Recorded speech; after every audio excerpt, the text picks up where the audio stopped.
Right now on the National Weather Desk, here comes Nicole. Nicole is definitely bringing the power this morning. Our team of reporters is along the Florida coast, tracking Nicole's path to the Sunshine State. Just really windy. While California deals with heavy rains, snow, and even a tornado. Classifying hurricanes, why it's such a big challenge for forecasters. There's so many hazards. It's wind, storm surge, tornadoes, inland flooding, even rip currents. Are the tires on your vehicle ready for winter driving? So how do you know when your tread is getting dangerously low and you need new tires? And we'll take you underground into some historic caves. From our nation's capital, this is the National Weather Desk. Good morning and welcome to the National Weather Desk. I'm meteorologist Veronica Johnson. We have another busy show this morning. No election results here, but still there's plenty of adventure. We'll take you caving just a little later. We start this morning with the big weather story of the day, and that, of course, is Tropical Storm Nicole. We are now less than 24 hours away from Nicole making landfall on the Florida coast.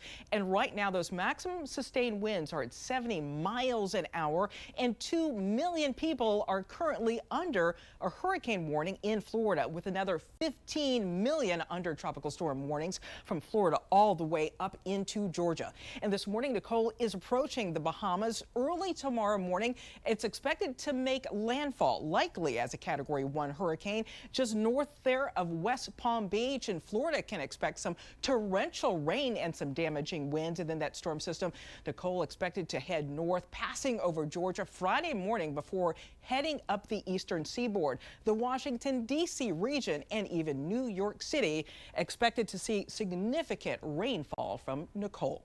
Well, the last time a hurricane hit the United States was during the month of November was in 1985, and that was when Hurricane Kate came ashore. There have only been 3 of them in this country's history. The other 2 were in 1861 and 1935. That is it. Nicole has a good chance of being number 4.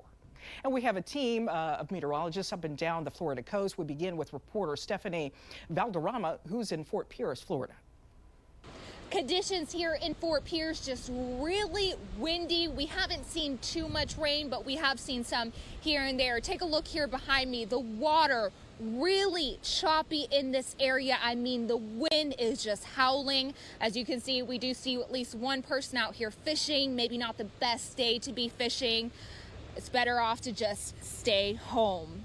Take a look. This is video from the Sunrise Theater in Fort Pierce. It's one of the few businesses downtown that is actually boarded up, as well as the business across the street. We have also seen them putting up sandbags.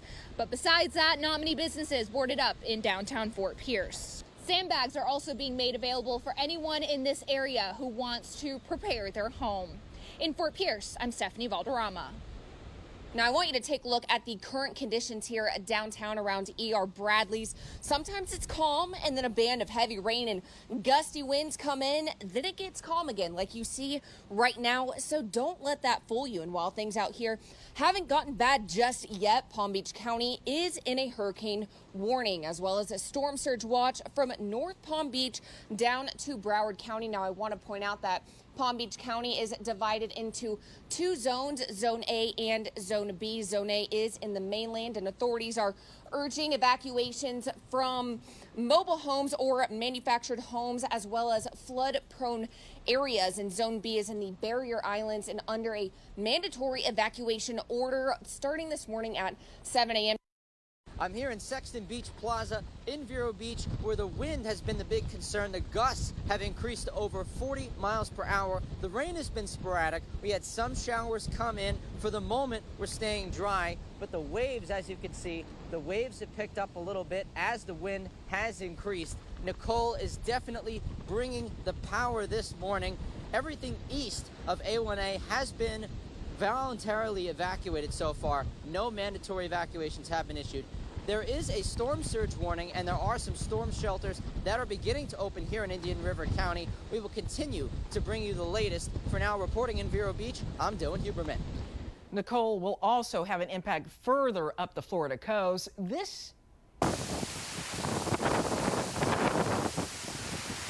This is overnight video from Daytona Beach. As you can see, high winds and strong surf have already arrived. The video comes from our storm chaser, Brett Adair. He's in Florida to cover Nicole and the impact on Florida.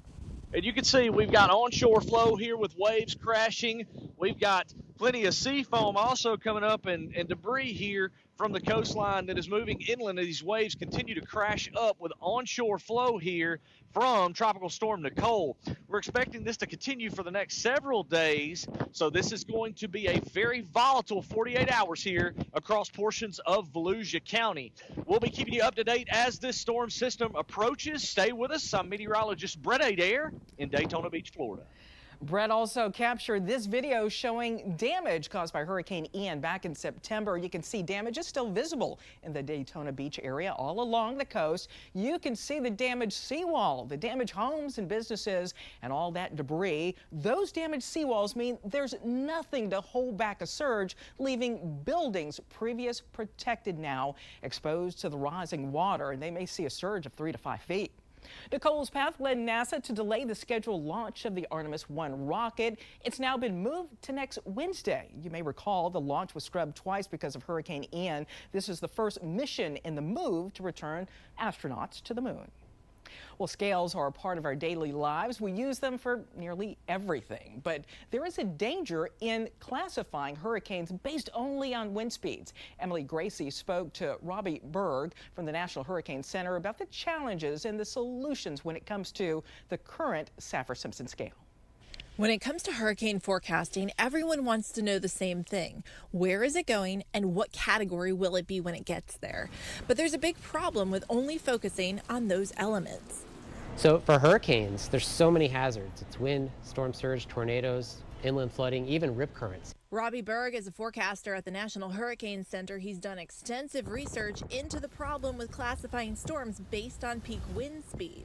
Those strongest winds occur in a very small area, not even just within the eyewall, but it's a small area within the eyewall itself. If you do some calculations, you could actually see that those strongest winds actually occur only less than 1% of the entire size of the hurricanes. And while we tend to focus on wind, water is the biggest threat. So for example, for storm surge, there are many factors that determine how much storm surge a hurricane may produce. It's not just the strength of the storm, but it's the size, how big it is. It's how fast is it moving. It's the bathymetry and coastal shape wherever the storm hits. So the same storm could have two very different outcomes depending on where it goes. But you could have a Category 2 storm that hits Miami or hits New Orleans. And because of New Orleans' location, the Gulf of Mexico continental shelf, the coastal shape, it's much more vulnerable to storm surge in that area than it would be in the Miami area. So how do we create a system that effectively communicates those risks? But we really need research from social scientists and communication experts to go out there, survey the public, survey emergency managers, survey broadcast meteorologists, and see what type of information resonates the best before a storm hits. Saffir-Simpson scale is part of our lives. We've used it, again, now 50 years practically it's been around, and so it's not going away anytime soon. I would just use caution when we do use it and understand exactly what it's communicating when we're using it to describe a hurricane. For the National Desk, I'm meteorologist Emily Gracie. Well, weather is causing problems across California this morning. We start out in Southern California where several inches of rain fell. It was enough for the National Weather Service to issue flash flood warnings, in fact, there. At least one voting center was closed due to dangerous conditions. And in Northern California, a tornado touched down nearly 30 miles south of Sacramento. The National Weather Service has confirmed it was an EF0. The tornado ripped part of a tin roof off a barn and it blew it into some nearby power lines. There were no known injuries. And in the Sierra Nevada mountains, the problem is snow. Heavy snow fell just northeast of Lake Tahoe in the Donner Summit area. That's the same area that was hit last week with the heavy snow. The National Weather Service warned that roads in the region were snow covered and some people may have had a little trouble getting to their polling place.